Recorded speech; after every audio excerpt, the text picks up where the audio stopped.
नमस्कार दर्शकों, आपके साथ मैं हूं विवेक शर्मा और आप देख रहे हैं उत्तर बंगाल एवं सिक्किम का 24x7 television news channel SK live. Paschim Bangal में कोरोना वायरस की और 3,188 नए मामले सामने, 56 लोगों की हुई मौत। संक्रमितों का आंकड़ा 2.21 लाख करोड़ के पार। पश्चिम बंगाल में शनिवार को कोरोना वायरस के 3,188 नए मामले सामने और 56 लोगों की मौतों के साथ मृतकों की संख्या 4,298 पहुंच चुकी है। राज्य स्वास्थ्य विभाग द्वारा जारी मेडिकल बुलेटिन के अनुसार राज्य में कुल संक्रमितों का आंकड़ा 2,21,960 हो गई है, जिनमें से 24,648 एक्टिव केसेस है। वहीं पिछले 24 घंटे के दौरान 56 लोगों की मौतों के बाद मरने वालों की संख्या 4,298 पहुंच चुकी है। दूसरी ओर पिछले 24 घंटे में 2,993 मरीजों को अस्पताल से या सेफ होम से डिस्चार्ज कर दिया गया। इसके साथ ही राज्य में कोरोना से ठीक होने वाले रोगियों की संख्या बढ़कर 1,93,014 हो गई है। राज्य में रिकवरी रेट बढ़कर 86.96% हो चुकी है।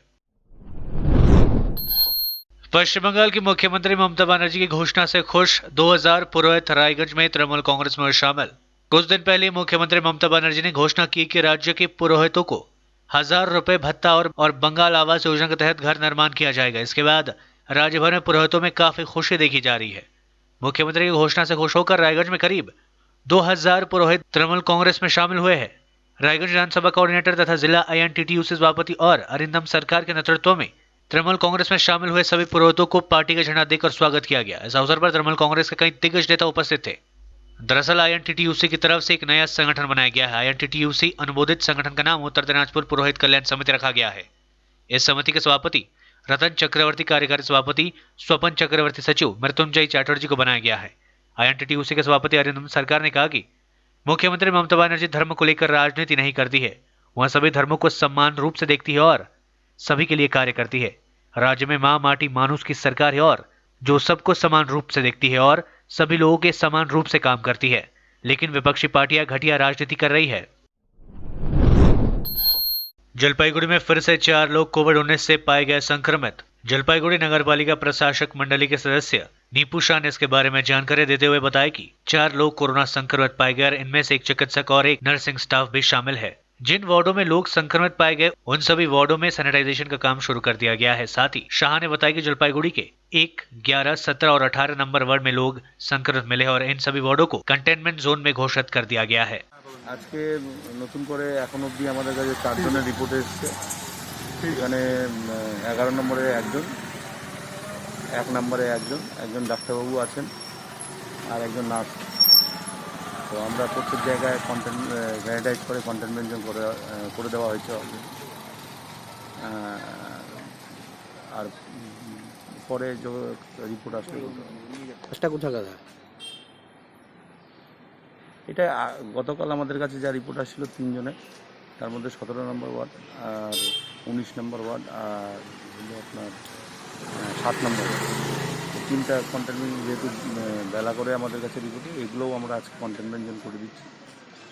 গতকালে 3 জন আর আজকে 4 জন, 7 জন মোট 7। भारत में कोरोना वायरस के मामले पहुंचे 54 लाख के पार। अब तक 86,752 मरीजों ने गंवाई अपनी जान। भारत में पिछले 24 घंटे में 92,605 नए मामले सामने आए और 1,133 लोगों की मौतों के साथ कुल संक्रमितों का आंकड़ा 54 लाख के पार पहुंच चुका है। भारत में कुल 54,620 मामले हैं। 10,10,824 सक्रिय मामले हैं। 43,03,044 लोग ठीक हो चुके हैं और 86,752 मौतें शामिल है। देश में कोरोना वायरस के लिए 19 सितंबर तक 6,36,61,060 सैंपल्स का टेस्ट किया गया। इनमें कल 12,06,806 सैंपलों का टेस्ट किया गया। केंद्रीय स्वास्थ्य मंत्रालय ने शनिवार को कहा कि कोरोना रोगियों के ठीक होने वाले मामले में देश ने अमेरिका को पीछे छोड़ दिया है। इसी के साथ भारत में कोरोना से ठीक होने वाले कोरोना मरीजों की संख्या दुनिया में सर्वाधिक हो गई है। देश में अब तक 42,08,431 कोरोना रोगी स्वस्थ हो चुके हैं, जबकि अमेरिका में यह संख्या 41,92,774 है। भारत में दुनिया भर में संक्रमण से स्वस्थ हुए लोगों की करीब 19% संख्या है। कोरोना वायरस दुनिया में अब तक 9,60,705 लोगों को बना चुका है अपना शिकार। 2,25,00,000 से ज्यादा लोग हुए ठीक। दुनिया में संक्रमितों का आंकड़ा 3.09 करोड़ से ज्यादा हो गया है। शनिवार को 2,13,000 से ज्यादा मामले सामने आए। ठीक होने वाले मरीजों की संख्या 2,25,67,918 से ज्यादा हो चुकी है। वहीं अब तक 9,60,705 मौतें हो चुकी है। यह आंकड़े www.worldometers.info कोरोना वायरस के मुताबिक है। फ्रांस में हालात तेजी से बिगड़ रहे हैं। इमैनुअल मैक्रो सरकार के सामने नई परेशानी खड़ी हो गई।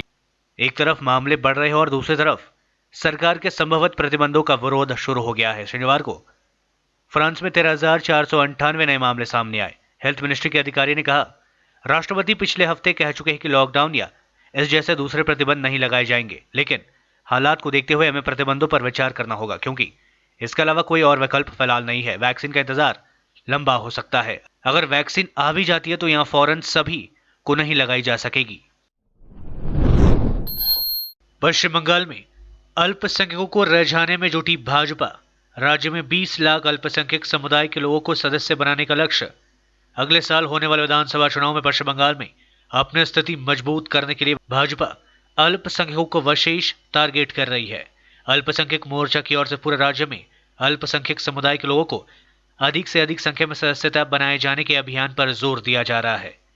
भाजपा का लक्ष्य पूरे राज्य में 20 लाख अल्पसंख्यक समुदाय के लोगों को सदस्य बनाना है। अलीपुरद्वार जिले में 15,000 अल्पसंख्यक समुदाय के लोगों को भाजपा की सदस्यता बनाए जाने का लक्ष्य निर्धारित किया गया है। जिला भाजपा की ओर से मिशन पर काम शुरू कर दिया गया है। इसी के तहत अलीपुरद्वार भाजपा जिला कार्यालय में जिले के विभिन्न प्रांतों के अल्पसंख्यक समुदाय के प्रतिनिधियों को लेकर एक बैठक का आयोजन किया गया।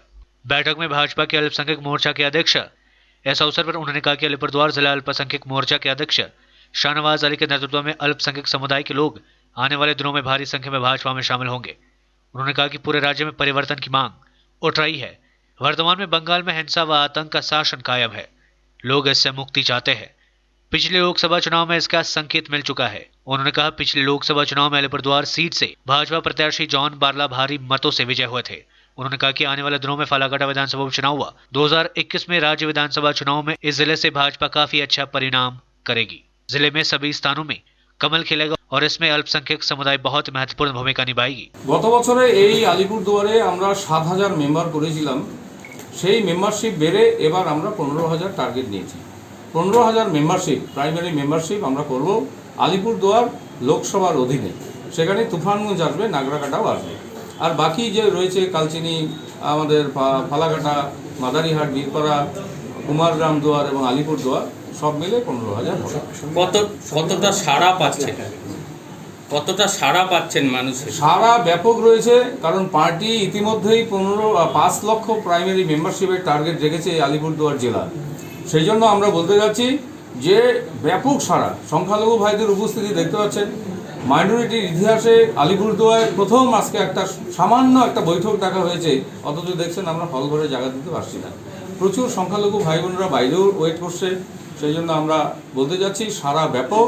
সংখ্যালঘু ভাইদের পরিবর্তন, মানসিকতা পরিবর্তন, স্বাভাবিক কারণে তৃণমূল সরকারেরও পরিবর্তন, এটাই একটা মানে ইঙ্গিত বহন করছে। ফালাকাটা আপনারা জানেন যে ওটা একটা সাধারণ সিট, শিডিউল কাস্ট সিট বটে, কিন্তু সেখানে সমস্ত সম্প্রদায়ের মানুষের বসবাস সেখানটায় রয়েছে। চা বাগানও রয়েছে এবং সেখানে কৃষি এলাকাও রয়েছে।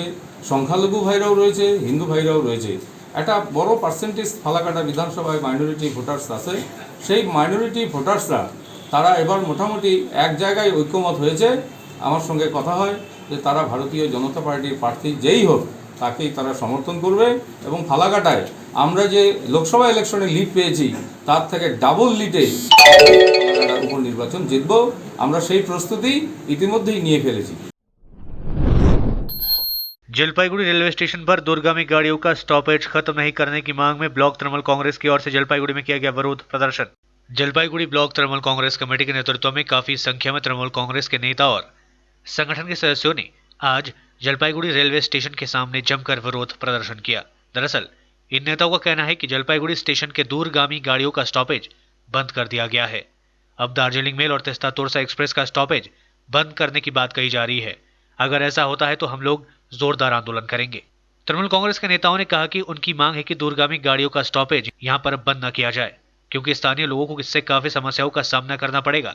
आज विरोध प्रदर्शन के दौरान तृणमूल ब्लॉक कमेटी के चेयरमैन सोमनाथ पाल, कार्यकारी सभापति पल्लव दास, टीएमसी नेता तपन बैनर्जी, पीके वर्मा सहित अन्य नेता और कर्मी उपस्थित थे। পদাতিক এক্সপ্রেস চক্রান্ত করা হচ্ছে পদাতিক এক্সপ্রেসকে উঠিয়ে দেওয়ার জন্য এবং জলপাইগুড়ি রোড স্টেশন থেকে স্টপেজ বন্ধ করে দেওয়ার জন্য তার বিরুদ্ধে আমরা প্রতিবাদ জানিয়েছি। দার্জিলিং মেলের সুবিধা যেটা জলপাইগুড়ি শহরের মানুষেরা পেতেন সেটাও বন্ধ করে দেওয়া হচ্ছে, তার বিরুদ্ধে আমরা প্রতিবাদ জানিয়েছি। পশ্চিমবঙ্গের যে 3টি লিড ব্যাংক ছিল, United bank of India, UCO bank এবং এলাহাবাদ ব্যাংক, সেই ব্যাংকগুলিকে উঠিয়ে দিয়ে পাঞ্জাব ন্যাশনাল ব্যাংকে পরিণত করা হয়েছে, তার বিরুদ্ধে আমরা প্রতিবাদ জানিয়েছি। আমফান যে জাতীয় বিপর্যয়, যে আমাদের 56,000 কোটি টাকা আমাদের ক্ষতি হয়েছে, সেখানে কেন্দ্রীয় সরকার কোনো অর্থ বরাদ্দ করেনি, তার বিরুদ্ধে আমরা প্রতিবাদ জানিয়েছি। রেলকে বেসরকারীকরণ এবং প্রাইভেট রেল চালানোর বিরুদ্ধে আমরা প্রতিবাদ জানিয়েছি। সর্বোপরি আমাদের জলপাইগুড়ি বিধানসভা কেন্দ্র থেকে যিনি বিধানসভার সদস্য আছেন, তিনি অদ্ভুতভাবে নিশ্চুপ এই সমস্ত চক্রান্তের বিরুদ্ধে। যিনি সংসদ সদস্য হয়েছেন, কিছুদিন আগে নির্বাচিত হয়েছেন, তাকে দেখা যাচ্ছে না জলপাইগুড়ি শহরে। কেন্দ্রীয় সরকারের এই জনবিরোধী নীতির বিরুদ্ধে তিনি একবারও রাস্তায় নেমে প্রতিবাদ জানাননি। জলপাইগুড়ি বিধায়ককে জলপাইগুড়ি শহরের মানুষেরা দেখতে পান না। देश के 7 राज्यों में नहीं थम रहा है कोरोना वायरस का कहर, मुख्यमंत्रियों से खुद बात करेंगे प्रधानमंत्री मोदी। कोरोना वायरस के बढ़ते मामलों पर काबू पाने में नाकाम राज्यों से खुद प्रधानमंत्री नरेंद्र मोदी बात करेंगे। ऐसे 7 राज्यों से 23 सितंबर को वीडियो कॉन्फ्रेंसिंग के जरिए प्रधानमंत्री मोदी मीटिंग करेंगे। पिछले कुछ सप्ताहों में जिन राज्यों में कोविड-19 के मामले तेजी से बढ़ती जा रही है, उनके मुख्यमंत्री इस मीटिंग में शामिल होंगे। इन राज्यों में महाराष्ट्र, आंध्र प्रदेश, तमिलनाडु जैसे राज्यों के अलावा दिल्ली भी शामिल है। यहाँ पर केसेस की रफ्तार कम नहीं हो रही है। लेते छोड़ा सा ब्रेक, फिर मिलेंगे ब्रेक के बाद। आजादी से शुरू हुआ स्वदेशी अभियान, गांव गांव में बिजली आई, रोशन हिंदुस्तान, मंगल तक भी जा पहुंचा स्वदेशी मंगलयान। तो फिर क्यों ना हो हिंदुस्तानी अपना सब सामान, हम बदलेंगे तभी तो बदलेगा ये हिंदुस्तान। सूर्या, आत्मनिर्भर भारत की पहचान।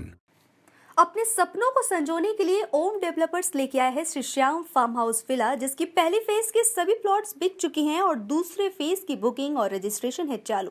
प्लॉट की साइज है 3 से 6 कट्ठा तक, तो देर किस बात की, अभी फोन उठाइए और बुक कीजिए।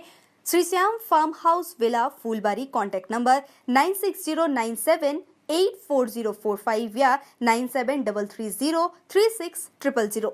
बहुत जल्द इसके तीसरे फेज की प्लॉट भी लॉन्च होने जा रही है। रेडीमेड की होलसेल दुकान जहां मिली सारा सामान, राजधानी गारमेंट्स है जिसका नाम। बच्चों से लेकर बड़ों तक लेडीज और जेंट्स के रेडीमेड कपड़ों के थोक विक्रेता। विजिट करें, व्हाट्सएप करें या कॉल से ही ऑर्डर करें। राजधानी garments, 2nd floor, stall number 246-47, Gaurishankar market, विधान रोड, सिलीगुड़ी। कॉन्टैक्ट नंबर 8348888881 या 9832495328। आज जहाँ कोरोना से सभी है परेशान, हम लाए हैं कमाने का तरीका आसान। 21वीं सदी में महिलाएं आत्मनिर्भर होकर स्वाभिमान के साथ जीना चाहती है। अगर आप एक गृहिणी हैं और घर से ही मुनाफे वाला व्यवसाय करने का सोच रहे हैं, तो आपके लिए सुनहरा मौका लाए हैं टपरवेयर के सिलीगुड़ी स्थित पूरे नॉर्थ बंगाल के डिस्ट्रीब्यूटर नारायणी पार्टी सेल्स। तो सोचिए नहीं, स्क्रीन में दिए गए नंबर में संपर्क कीजिए और विस्तृत जानकारी लीजिए। घर बैठे पैसे कमाए, आज ही फ्री मेंबरशिप लीजिए, अपने सपनों को पूरा कीजिए। मुश्किल की इस घड़ी में आपका साथ ही सिर्फ टपरवेयर के लिए एसके लाइव ही बेस्ट ऑप्शन है। एसके लाइव का इस क्षेत्र में 24 घंटा टेलीविजन, एंड्रॉइड ऐप और वेबसाइट पर प्रसारण होता है। सोशल मीडिया पर भी हम उपलब्ध हैं। हमारी व्यूवरशिप 9 लाख से अधिक है। सिक्किम, हैथवे और NXT डिजिटल पर, दार्जिलिंग और कालिम्पोंग में दोनों हैथवे और CCN सेटअप बॉक्स पर, क्लामपुर से लेके मैनागुड़ी हैथवे पर, सिटी केबल पर, सिलीगुड़ी और आसपास, नक्सलबाड़ी से पानी टंकी तक NXT डिजिटल में। तो सोचिए नहीं, कॉल करें 7908554308। ब्रेक के बाद आपका फिर से स्वागत है। बढ़ते हैं खबरों की तरफ। महेंद्र सिंह धोनी की टीम ने जीत के साथ की IPL की शुरुआत। महेंद्र सिंह धोनी ने पहले मैच में बना डाला सबसे बड़ा रिकॉर्ड। लंबे समय से किया जा रहा इंतजार शनिवार 19 सितंबर को खत्म हो गया, जब इंडियन प्रीमियर लीग के 13वें सीजन की शुरुआत हुई। टूर्नामेंट का आगाज शानदार रहा और पहले ही मैच में चेन्नई सुपर किंग्स ने दमदार खेल दिखाते हुए माहौल सेट कर दिया। 1 साल से भी ज्यादा के अंतराल के बाद मैदान पर उतरे महेंद्र सिंह धोनी ने पहले मैच में टूर्नामेंट में जीत का शतक लगाकर रिकॉर्ड बना डाला। नए सीजन की शुरुआत चेन्नई ने अपने ही अंदाज में जीत के साथ ही की। कप्तान धोनी ने टॉस जीतकर पहले बल्लेबाजी करने का फैसला लिया। मुंबई की तरफ से कप्तान रोहित शर्मा ने चौके के साथ पारी की शुरुआत की और क्विंटन डे कॉक ने आतिशी बल्लेबाजी करते हुए स्कोर को आगे बढ़ाया। पीयूष चावला की फिरकी ने टॉप ऑर्डर की जोड़ी को तोड़ी और चेन्नई को पहली सफलता दिलाई। इसके बाद सैम करन ने डी कॉक को भी वापस भेज दिया। सौरभ तिवारी ने एक छोर पर थमे रहे, लेकिन दूसरी ओर से लगातार विकेट गिरते रहे। 9 विकेट पर मुंबई ने 162 रन बनाए, जबकि सीएसके के मध्यक्रम बल्लेबाज अंबाती रायडू और फाफ डू प्लेसिस ने अर्धशतकीय पारी के दम पर टीम ने आखिरी ओवर में जीत हासिल कर ली। एलएसी पर गतिरोध जारी, लद्दाख की ठंड में चीनी सैनिकों की हालत पस्त, सीना तान खड़े हैं भारतीय जवान। भारतीय सेना ने पेंगोंग इलाके में चीन से टकराव के बीच अपनी तैनाती को मजबूत करा लिया है, लेकिन दोनों तरफ से जारी गतिरोध को टूटने के आसार नहीं है। पेंगोंग से लेकर रेजांगला तक के इलाकों में कम से कम 3 स्थानों पर भारत और चीन की सेनाएं आमने सामने डटी हुई है। दोनों देशों के मंत्रियों के बीच 10 सितंबर में मॉस्को में बैठक हुई थी, जिसमें 5 बिंदुओं पर तनाव कम करने की सहमति बनी थी, लेकिन इसके बावजूद पिछले 9 दिनों में लेफ्टिनेंट जनरल स्तर की बातचीत पर फैसला नहीं हो सका है। सेना के सूत्र के अनुसार इस पर चीन की तरफ से फैसला नहीं लिया जा रहा है, जबकि सेना पूरी तरह से वार्ता को लेकर तैयार है। दरअसल इसके पीछे चीनी सेना यह महसूस कर रही है कि अब भारतीय सेना ने पेंगोंग की चोटियों पर रणनीतिक पोजीशन हासिल कर ली है।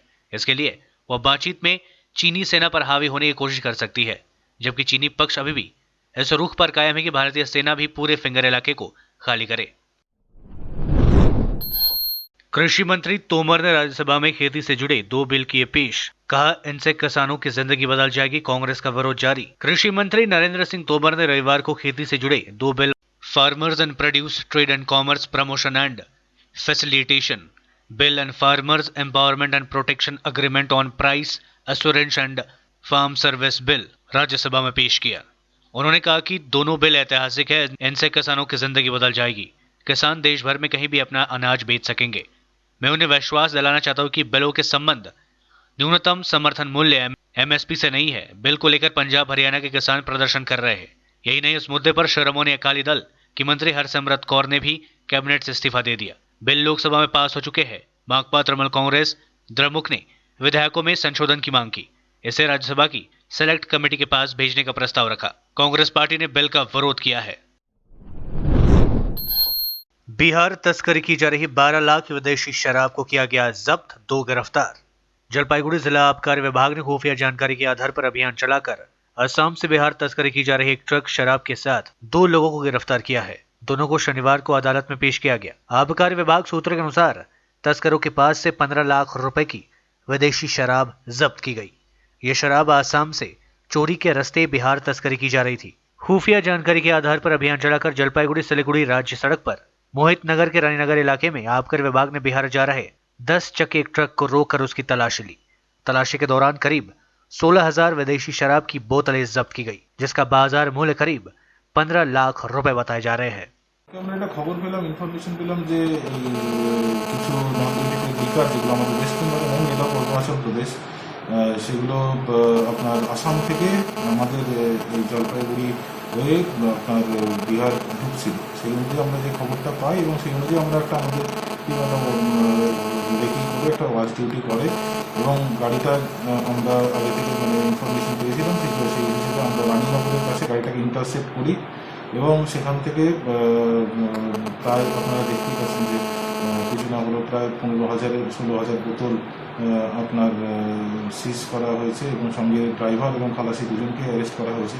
জিজ্ঞাসাবাদ চলছে এবং তাদের কাছে কোর্টে পাঠানো হলো, কিন্তু তাদেরকে জিজ্ঞাসাবাদও চলছে যে এর সাথে আরও কারা কারা জড়িত আছে তাদেরকে বেরিয়ে আনার তাদেরকে চেষ্টা করা হচ্ছে, তাদেরকেও ধরার চেষ্টা করা হচ্ছে।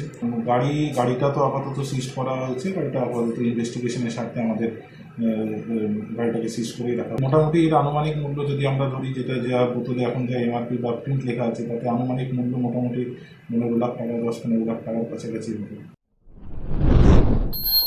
इटाहर में कर्ज नहीं देने पर एक व्यक्ति ने दूसरे व्यक्ति पर किया जानलेवा हमला। हमलावर को स्थानीय लोगों ने जमकर की पिटाई। उत्तर दिनाजपुर जिले के इटाहर थाना अंतर्गत शिवराम पल्ले इलाके में उस समय काफी उत्तेजना दिखा गया जब पता चला कि एक व्यक्ति ने दूसरे व्यक्ति पर जानलेवा हमला किया है। प्राप्त जानकारी के अनुसार मोहम्मद अली खुर्शद नामक एक व्यक्ति ने ज्योतिष वर्मन नामक व्यक्ति के गले पर धारदार हथियार से प्रहार कर उसे घायल कर दिया। इसके बाद स्थानीय लोगों ने खुर्शीद को पकड़ लिया और जमकर उसकी पिटाई शुरू कर दी। बाद में घटना की सूचना मिलने पर पुलिस मौके पर पहुंची और खुर्शीद और बर्मन दोनों को रायगंज गवर्नमेंट मेडिकल कॉलेज व अस्पताल में भर्ती कराया गया। प्राप्त जानकारी के अनुसार मोहम्मद अली खुर्शीद ने कुछ दिनों पहले ज्योतिष बर्मन से 20,000 रुपए उधार लिए थे। बार बार मांगने पर भी वह नहीं दे रहा था। शुक्रवार रात को रुपए मांगने के लिए गया था और इस बीच दोनों के बीच बहस शुरू हो गई। उसी दौरान खुर्शीद ने तेज धार हथियार से बर्मन के गले पर हमला कर दिया। पुलिस पूरे मामले की जांच में जुट गई है। যে আমি বউটাকে আমি আমার সপ্তাহ খানিক হলো আমি ওকে আমি ছেড়ে গেছি এটার অবধি যে তুমি ওখানে গিয়ে থাকো। ও হসপিটালে ভর্তি ছিল, কিডনি দুটো ইনফেকশন আছে আর লিভারে ঘা হয়েছে। তো বউটার মালদা হসপিটালে ভর্তি ছিলাম 10 দিন নিয়ে। সপ্তাহ খানিক হলো, মোটামুটি 8 দিন হলো এরকম। ওকে আমি ছেড়ে গেছি টাহারে যে তুমি তোমার মামির বাড়ি থাকো, আমি পয়সা টাকা আমি লাগাবো। ওনার রেকর্ডটা আমি খেটে খুঁটে আমি পয়সা লাগাই দূর থেকে। আমি সব দিন আমি দিয়ে চালাই ওকে। আমি কেন বউ হলো তো আমাকে সব কিছু আমাকে ভার নিয়ে থাকতে হয়, আমার মাথায় একটা চিন্তা থাকে। সেই লোকটা আমার বউটাকে আমার ওর মাটি জমির কথা বলে উনি ওর কাজ টাজ করছেন, তার ভিতরে উনি টাকাও নিয়েছেন 20,000। আপনার থেকে টাকা নিয়েছিল? হ্যাঁ, মানে আমি দিয়েছি বউকে, বউ ওনাকে দিয়েছে কাজের জন্য। এখন অবধি রেশন কার্ড এখন অবধি করতে দিয়েছে, 3 মাসের উপরে হয়ে গেল, কিছু বের হচ্ছে না। ওগুলো তো যাক, ওগুলো সরকারি কাজ, লেট হতে পারে। তো ওনাকে আমি বলছি যে আমার বউটার সঙ্গে আমি আসলাম তো আমার দেখা হচ্ছে না, আবার কলও তুলছে না। তো বউটা আমার কই? তো ওনাকে আমি সকালে আমি সকালে আপনি ওকে ছুরি মেরেছেন? হ্যাঁ, ওনাকে আমি বললাম সকালে যে 20,000 টাকা যে আপনার আজকে কি হলো, কি নিয়ে সমস্যা? রাতে আমি থাকলাম ওখানে, কিছু ওকে বললাম আমি শান্তিভাবে বলবো। রাতে খুব মাল খেয়েছিল তো পরের দিন কিছু বললাম না। তো রাতে উনি আমাকেও জায়গা দিলেন, আমিও ওনার কাছে শান্তিভাবে থাকলাম যে সকালে বলবো যা কথাগুলো। সকালে আমি সকাল হতে আবার সকাল হওয়ার পর ওকে আমি ওনাকে বলছি যে টাকা আপনাকে 20,000 টাকা দেওয়া গেছে, আপনি তো কিছুই কাজ অতটা করেননি আর কিছু কাজ করছেন না, তো টাকাগুলো আমাকে দিন। আর আমার বউ কই? ওকে আমি কল করছি, ওকে 3-4 দিন ধরে কল করছি, কল তুলে না, কিছু হয় না। কোথায় আমার বউ? ও আমাকে ধাক্কা থাপ্পড় মেরেছে, টাকা চাইলাম তো ওর কাছে। ধাক্কা মারলো স্যার, আমি সহ্য করতে পারলাম না। আমার কাছে অপারেশনের ওই একটা, ওখানে আমরা বুলবুলিতে কাজ করতাম, একটা সাঁড়ের একটা অপারেশন করেছিল। केंद्र की श्रमिक विरोधी नीतियों के खिलाफ तृणमूल कांग्रेस के श्रमिक संगठन का धरना प्रदर्शन। केंद्र सरकार की श्रमिक विरोधी नीतियों के खिलाफ तृणमूल कांग्रेस के श्रमिक संगठन के सदस्यों ने शनिवार को धरना दिया। जलपाईगुड़ी सेंट्रल वाटर कमीशन दफ्तर के सामने तृणमूल कांग्रेस के श्रमिक संगठन के सदस्यों ने धरना दिया। धरने पर बैठे तृणमूल नेताओं ने कहा कि लॉकडाउन की आड़ में केंद्र सरकार रेल, कोयला, बैंक, बीमा समेत देश के विभिन्न राष्ट्रीय संस्थानों को निजी हाथों में देना शुरू कर दिया है। दूसरी ओर पेट्रोल व डीजल के दामों में दिन प्रतिदिन बढ़ोतरी हो रही है। इसके साथ ही श्रम कानून में संशोधन कर काम की अवधि को बढ़ा दी गई है। अस्थायी कर्मियों को भी वर्ष में केवल 3 महीने काम दिया जा रहा है। इसके खिलाफ आज श्रमिकों को लेकर धरना दिया गया। श्रमिक नेता स्वपन सरकार के नेतृत्व में आज चले धरना प्रदर्शन में काफी संख्या में श्रमिकों ने हिस्सा लिया था। सरकार ने कहा कि केंद्र सरकार अविलंब श्रमिक विरोधी नीतियों की संशोधन नहीं करती है तो उनका आंदोलन लगातार चलेगा। 8 ঘন্টা কাজের জায়গায় 3 ঘন্টা দিয়ে কাজ করাচ্ছে কেন্দ্রীয় সরকার। তার যে ওয়েস্ট ছিল, যেটা 15,000 টাকা ওয়েস্ট ছিল, সেখানে 3 ঘন্টা কাজ করলে আর 8 ঘন্টা কাজ করলে তার ওয়েস্টটা কমে যায়। সেই পার্সেন্টেজ হিসাবে দেখা যাচ্ছে যে সেখানে 5,000-6,000 টাকা সে পাচ্ছে মাসে। এই যে বিরুদ্ধে যে চক্রান্ত, এই বেকার করে দিচ্ছে, কর্মীদের সংকোচন করেছে, বেকার করে দিচ্ছে, তার বিরুদ্ধেই হচ্ছে আমাদের লড়াই। আইএনটিটিউসির লড়াই। আইএনটিসি রাজপথে আছে, তৃণমূল কংগ্রেস রাজপথে আছে। এর বিরুদ্ধে মমতা ব্যানার্জি লড়াই করছে। আমরা তার সহযোগী হয়ে কেন্দ্রীয় সরকারের সমস্ত দপ্তরে যে নির্ধারিত 16 তারিখ থেকে 20 তারিখ যে আমাদের সঠিক নির্ধারিত যে প্রোগ্রাম রাজ্য থেকে দেওয়া হয়েছিল, তার অঙ্গ হিসাবে আজকে আমরা সিডব্লিউসির গেটের সামনে, অফিসের সামনে বিক্ষোভ আন্দোলন কর্মসূচি আমরা গ্রহণ করছি। আপনার নাম আর পরিচয়টা? স্বপন সরকার, সভাপতি, casual and contract labour daily rate workers union, INTC, Jalpaiguri জেলা কমিটি। कूच बिहार में खुला आलू का सरकारी स्टॉल। 27 रुपए प्रति किलो बिक रहा है आलू। जिला प्रशासन के तत्वाधान में शनिवार से कूच बिहार के भवानीगंज बाजार में सुलभ मूल्यों में आलू बिक्री की स्टॉल लगाई गई है। कूच बिहार सदर महकुमा शासक संजय पाल खुद इस अवसर पर मौजूद थे। सरकारी स्टॉल में 27 रुपए प्रति किलो की दर से आलू बेची जा रही है। इसके साथ ही कूच बिहार 2 नंबर ब्लॉक के डोडिया हाट में भी सुलभ मूल्य में आलू बिक्री के लिए सरकारी स्टॉल लगाया गया है। सदर महकुमा शासक संजय पाल ने बताया कि जिला प्रशासन की ओर से शुरू की गई यह पहल रंग लाती है तो शहर के अन्य बाजारों में भी सुलभ मूल्यों में आलू की बिक्री केंद्र खोला जाएगा। दूसरी ओर स्थानीय लोगों ने जिला प्रशासन की इस पहल का स्वागत किया है। गौरतलब है कि कल तक आलू बाजार में 40 रुपए प्रति किलो की दर से बेचा जा रहा है। कोरोना काल में आलू के बढ़ते दाम से आम लोग काफी हताश है। আজকে আমাদের এখানে ব্যবসায়ী সমিতি সহ জেলা প্রশাসনের উদ্যোগে ব্যবসায়ী সমিতি এবং আমাদের এগ্রিকালচার মার্কেটিং সকলের সহযোগিতায় আমরা এখানে একটা আলু ন্যায্য মূল্যের দোকান খোলার চেষ্টা করেছি। শুধু এখানে নয়, এবং আমাদের পুলিশ তো আমাদের সঙ্গে আছেন।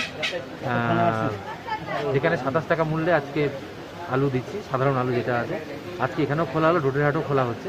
এরপরে আমরা চেষ্টা করবো অন্যান্য বাজারে ব্যবসায়ী সমিতির সহযোগিতায় অন্যান্য বাজারেও একটা করে এরকম দোকান খোলা। এটা একটা নিয়ন্ত্রণের পরোক্ষ উদ্যোগ। মানে যদি আমরা যখন যাচ্ছি তখন হয়তো লোকেরা দাম কমাচ্ছে বা এই করছে, আবার চলে আসতে পারে, হয়তো বা এরকম হলেও হতে পারে। যখন একটা অল্টারনেটিভ থাকবে, মানুষ অল্টারনেটিভ সোর্স থেকে চলে আসবে, সেক্ষেত্রে একটা পরোক্ষভাবে এটা একটা দাম নিয়ন্ত্রণ। কত করে বিক্রি করা হবে আলু? আজকে 27 টাকা আছে। এখান থেকে যেটা হচ্ছে, আমরা ডাইরেক্ট স্টোর থেকে নিয়ে এসে এখানে করাচ্ছি, ফলে মাঝখানে যে পাইকারি সেবাটা থাকছে না, ফলে সেই রেটটা সবসময় একটা মেনটেন থাকবে। आज के लिए बस इतना ही और मुझे दीजिए इजाजत और देखते रहिए एसके लाइव, आपका समय आपकी खबर। धन्यवाद।